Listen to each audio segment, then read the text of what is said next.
Voilà, man maay Pape Béranger Ngom, je suis le président de AFOR. AFOR mooy l'association des professionnels de l'hôtellerie et de la restauration du Sénégal et membre du Conseil national du tourisme. est-ce que mën nañ xam seen secteur bi ban impact la am ci Covid-19 bi. Bon, Covid-19 bi nag impacté na secteur yëpp loo xam ne dafa lëmbe àdduna. C'est vrai que dafa gën a impacté ci secteur tourisme yi parce que xam nga secteur tourisme bi bu fekkee dem beeg dikk bi moom daggal nañ ko tëj frontières yi. to qui parle du tourisme moom xam ne dem ak dikk la donc bu ñu ko tëjee c'est vrai que activités yi vraiment dafay du sax baissé mais activités yi dafay arrêté donc ñu gisoon ne aussi ñun sax bokk nañ ci ñi suggérer chef de l'État pour mu tëj hôtel yi comme dañ ne feebar la boo xamante ne bëggul fu ay nit di dajaloog yooyu donc chef de l'État aussi déggal ñu daal di tëj hôtel yëpp donc looloo tax wax dëgg yàlla métti na ci ñi fay liggéey. fan yii passé néew nañ am nañ hôtel yoo xamante dañ ko réquisitionné pour mettre ko à la disposition de l'État pour mu mën a accueillir yenn patients yi est-ce que loolu c'est affaire. Bon, avant réquisitionner hôtel maa ngi dégg ci patronat bi ñu naan woy am na weddi ne dafa am hôtel yoo xam ne dañ leen bëggoon a réquisitionné seen ay borom bañ ñoom ñu ne loolu amul man Pape Béranger Ngom le responsable régional du bureau du tourisme à Dakar moo ma woo benn bis ànd ak gouverneur u Dakar ne ma kat moom dafa woote ba sonn pour ay hôtel yoo xam ne dafa bëgg a dugal ay patients ma ne ko ay hôtel mu ne ma waaw ma ne ko mais ñaata nga mu ne ma 1000 ma ne ko 1000 bëri na mu ne ma waaw ma ne ko mais amu leen hôtel mu ne ma non non ma ne ko xaaral kon ma ñëw man woote naa personnellement ñetti hôtel ils étaient réticents. boo xoolee ci benn interview nee naa sax ne hôtel yooyu réticent du ma toog ci télé di ko wax mais au moment venu on va les dénoncer man personnellement wax naa ko moom ci boppam la chef régionale du bureau du tourisme à Dakar nee naa ko mais pourquoi du ngeen def comme yeneen dëkk yi ñuy def nangu hôtel yi par force alors si le patronat dit dégg naa sax ñu naan ay air conditionné mais air conditionné da ngeen di xaar ba feebar ñëw pour ngeen di door a indi ay excuse ay air conditionné ak yooyu ci yenn hôtel yi. On n'a pas dit un répit total mais man ñi ma woo wax dëgg yàlla dañu amoon benn abstinence bugguñu woon à 100% joxe seen ay hôtel donc genre bañ quoi bañ boo xamante ne dañ koy xaw a raay xam nga mais man je pars du principe que bu ñu nekkee ci dëkk problème am le patronat qu'est-ce qu'il doit faire réunir dajaloo jël seen ay hôtel yëpp mettre ko à la disposition de l'État wax ko ci kaw ñëpp dégg ko mieux élan de solidarité bi président de la République woote gis nga benn hôtelier benn patron hôtel bu jël xaalis presse bi ànd ak moom ba ci président de la République mu ne ko lii ñun ñoo la ko jàppale mais nous avons 740 réceptifs hôteliers tey réceptif bu nekk bu joxe woon 1 million rek muy 740 millions bu dee 2 millions muy 1 milliard et quelque gis ngeen fi kenn nit ku fi joxe 1 milliard hôtel yi ñaata at lañ fi nekk ñuy jooy loolu ñoratu leen xam nga lan lañ wax ñuy proposer seen ay employés ay 50% ay 25% ay 35% am na ñoo xam ne sax dañu compter nombre de jours yi ñu liggéey ñu fay leen ko en vertu de quoi gis ngeen fi benn patron hôtel bu taxaw ne day def par jour 1 milliard et quelque par jour yow kooku demaguñu fenn ngay jooy. Le mois de mars nous avons travaillé jusqu'au 20 yeneen hôtel yi jusqu'au 19 kooku kañ mois ba dee na léegi nag avril ak mai mënuloo koo fay ñaari weer sa employé koo xam ne liggéeyal na la pendant des années ngeen nekk ci ay situation yoo xam ne ña fay liggéey ñoom ñoo leen mettre à l'abri de vos besoins nous sommes qui nous dans ces structures là ñun on est les créateurs de richesse ñun ñooy or bi tey ci établissement yooyu donc man je parle au chef de l'État na xam tey sa position vis-à-vis du patronat gis nga tey kenn mënul nax kenn am na patron yu génn di jéem a lëmbee di jéem a naxaate fenn tey kenn mënu fee nax kenn parce que hôtel yi nga xam ne dañu bañoon joxe seen ay hôtel ba état bi sélectionné ay yenn hôtel et puis l'État n'avait pas demandé une gratuité l'État a demandé de payer 50 000 francs par patient tey am na dëkk yoo xamante ne seen ay hôtel dañ ko jox état bi état réquisitionné hôtel yëpp yow yaa ngi Sénégal la main d'œuvre n'est pas chère liggéey loo ay nit ñuy liggéey amuñu samedi amuñu dimanche amuloon jour de férié tey jii ñun ñii nga xam ne ay acteurs lañ ku ci taxaw tey di wax di wax tey li nga xam ne moo la métti tey ci sa hôtel maanaam di wax li nga xam ne c'est très légitime maanaam nga casse sa ay droit mais lan la ñuy def stigmatiser la jël ay caméra de surveillance braqué ko ci sa personne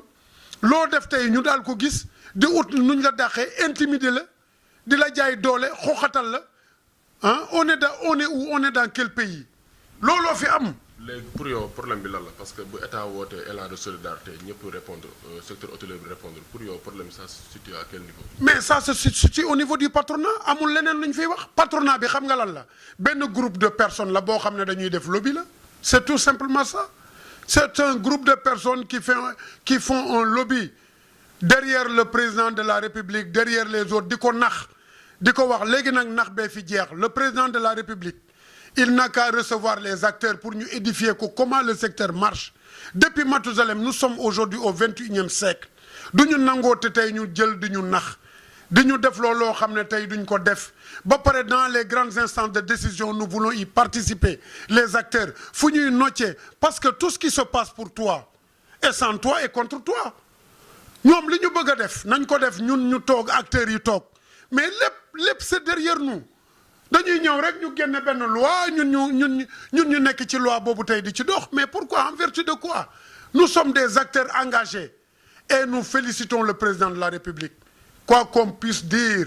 merci au président de la République et tous les acteurs qui travaillent dans le secteur du tourisme aujourd'hui sont derrière vous parce que nag un peuple a besoin de son président quand le peuple a besoin du président le président a répondu présent aujourd'hui tey nous sommes dans une situation calamineuse catastrophique tey le président au moins il est venu pour nous apporter son soutien en disant vraiment de rémunérer à hauteur même de 70% les acteurs buggul tey ku dàq nit buggul tey le chômage technique la qu'on dise parce que tey bi problème bi amee dañu tëb rek génn tey ci télé bi ne way chômage technique kan moo ko njëkk a wax c'est le patronat tey jii le patronat dafa yàgg ñuy couillonner les employés ñun ça on ne peut plus l'accepter tey booy kaas say droit sax ñu def la noonu bëgg laa rey bëgg laa won bëgg laa lekk mais en vertu de quoi ñoom ñoo nekk tey dans toutes les instances di décider léegi loolu nag dafa jeex monsieur le président de la République bi ñu toppee ci sa gannaaw bi ñu la votelee bi ñu la yaakaaree gannaaw lépp delloo nga ñu njukkal bi ci biñ la soxlaa ñu ngi lay wax ñu ngi lay jaajëfal mais tey ñu ngi lay ñaan benn affaire nga recevoir acteurs yi ñu toog wax ak yow ba pare ñu lay ñaan dans toutes les instances de décision nga dugal ñu tey ci biir la retraite à 60 ans lan la ñu wax dañu toog ba mu neex leen ñu door koo signer est-ce que xam nga am na ñoo xam ne 56 ans lañ leen yóbbu retraite ñu ngi ak ñoom ci tribunaux yi ba léegi 5 ans ñu ngi daw yóbbu leen retraite ñooñu lan la ñuy def ak seen njaboot paa yaa ngi fii tey toog mais 56 ans mais c'est jeune ñu yóbbu la retraite par force jël dossier bi heure bu ñu la gagné nga yóbbu ko cour suprême def appel mais en vertu de quoi et je crois que nag le président de la République war naa jóg tey ci loolu gaañaa ngi fii sonn bay bëgg a dee le crédit hôtelier mos ngeen a gis tey kuy liggéey tey ci hôtel bind benn projet dem tey ñu jox la ci le crédit hôtelier ba nga am benn entreprise non mais ñi gën a am ñoom ñoo ciy am mooy le patronat ñoom lañ ciy lebal ba pare le crédit hôtelier ni ñu ko defee baaxul parce que dañ la naan il faut nga am benn agrément ah ci agence de voyage yi ba pare am benn caution de 5 millions mais ku retraité fu muy jëlee 5 millions koo xam ne 100 000 francs lañ lay fay toute ta vie ngay daw dépense toute ta vie mais nan ngay dajalee 5 millions pour ut caution ba ut projet ba gars yi appuyer ko on ne veut plus de ça le président de la République ak ñi mu jox fonds boobu nañ ko alléger pour ñi nga xam ne ñooy acteurs yi ñu mën a am ay projet indi ko ñu appuyer leen pour ñu mën a dugg ci secteur bi ut seen ay entreprise di liggéey beneen bi ci tegu nga xam ne mënatuñ ko accepter mooy le patronat intimidation bi ñuy intimider nit ñi duñ ko def seen ay dëkk ñëw sunu dëkk fii di ko fi def ça on ne veut plus l'accepter c'est le président de la République nag war na koo gisal boppam ñi commencé fii le patronat nee naa leen c'est un groupe de lobby la lu leen neex def ñun on n'a pas accès à rien du tout toutes les grandes décisions ñoom la maintenant loolu lañ bëgg tey mu jeex loolu la ñu bëgg mu dakk wax dëgg yàlla sonn nañu damm nañu tàyyi nañu lu leen neex la ñuy def ci secteur bi te c'est un secteur de rente c'est un secteur qui génère 400 milliards 430 milliards par an rien que les taxes aéroportuaires et les nuitées d'hôtel en termes de devises loolu lay indi 10 000 emplois 21 000 emplois indirects et nous lançons un appel au président de la République di ko xamal ne y a un employeur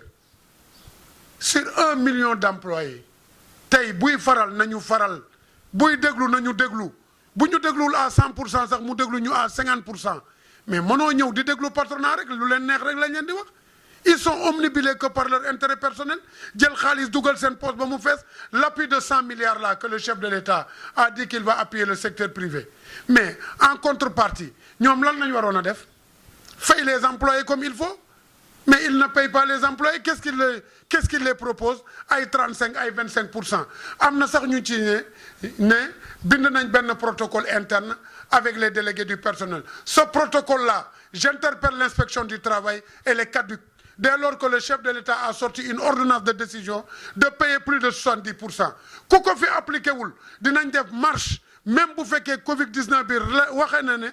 les rassemblements dañ koy tere mais dinañ génn ñu policiers yi jàpp ñu dugal ñu ci gannaaw grille yi ñu xam ne ñoom ñoo ñu poussé tey ñu def loolu mais ñun on va pas aller manger des cailloux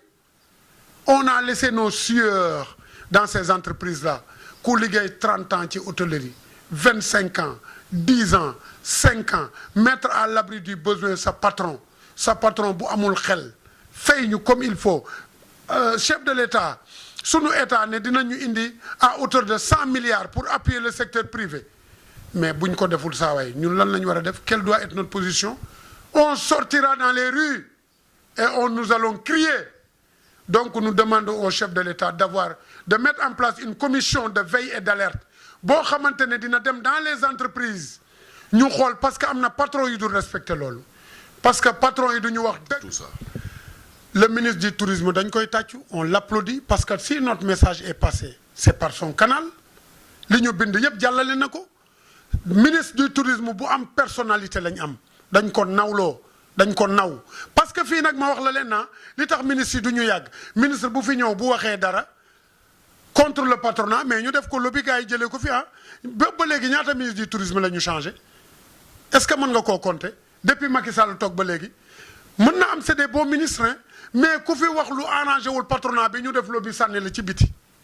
loolu rek a fi am mais Alioune Sarr jërëjëf ñu ngi lay gërëm ñu ngi lay sant c'est un très bon ministre il est à l'écoute des acteurs du secteur du tourisme mais da ngay xool tey depuis problème bi am tu as déjà vu ay syndicalistes génn tey défendre ñu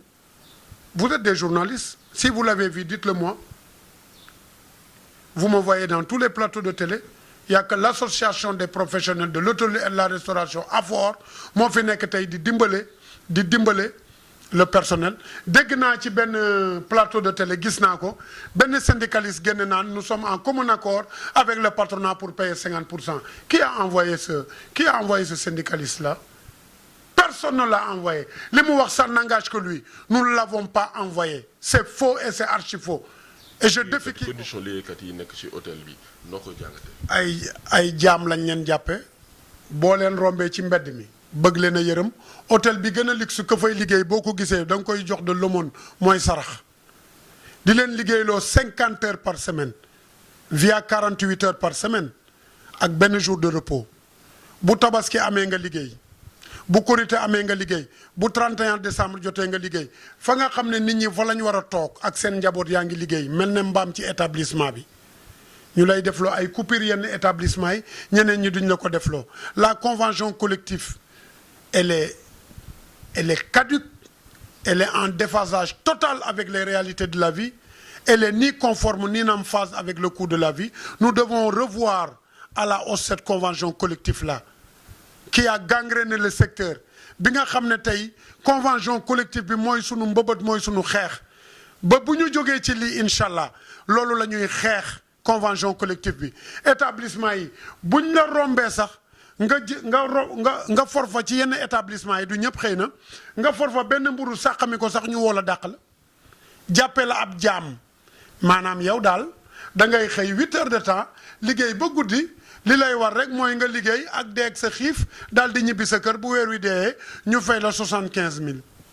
boo tardé ñu jox la demande d'explication buñ la soxlaatul dàq la yóbbu la inspection du travail complot la dàq la nga dem ca biti sans droit nga yéeg a ko wàcc mais ki nga xam ne 75 000 lay fayeeku mon frère nu muy fayee avocat établissement bi am na avocat bu muy fay boo ko gañee mu def appel yow da ngay xaddi bàyyi président de la république au secours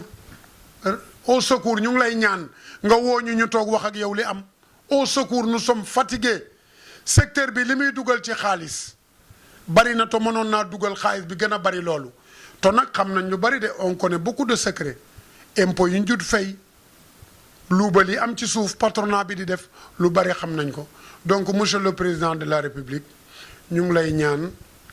nga woo acteurs yi ñu toog waxtaan ak yow wax la li am ci secteur bi wax la seen ay mbëbët te bëgg nañu ci poste de responsabilité yi nga nommé ñu ñuy décidendoo ak patronat bi di jànkantoog ñoom di jàmmarloog ñoom ñun loolu lañ lay ñaan maa ngi leen di sant di leen gërëm di leen jaajëfal di wax encore une fois président de la république ñun association des professionnels de l'hôtellerie et de la restauration AFOR ak le ministre Alioune Sarr ñu ngi leen di gërëm di leen sant parce que wone ngeen ne ay patriotes ngeen wone ngeen seen njàmbaar wone ngeen ne vous êtes à côté de votre peuple vous êtes à côté des travailleurs du secteur du tourisme donc ñu ngi leen di sant ñu ngi leen di gërëm jërëjëf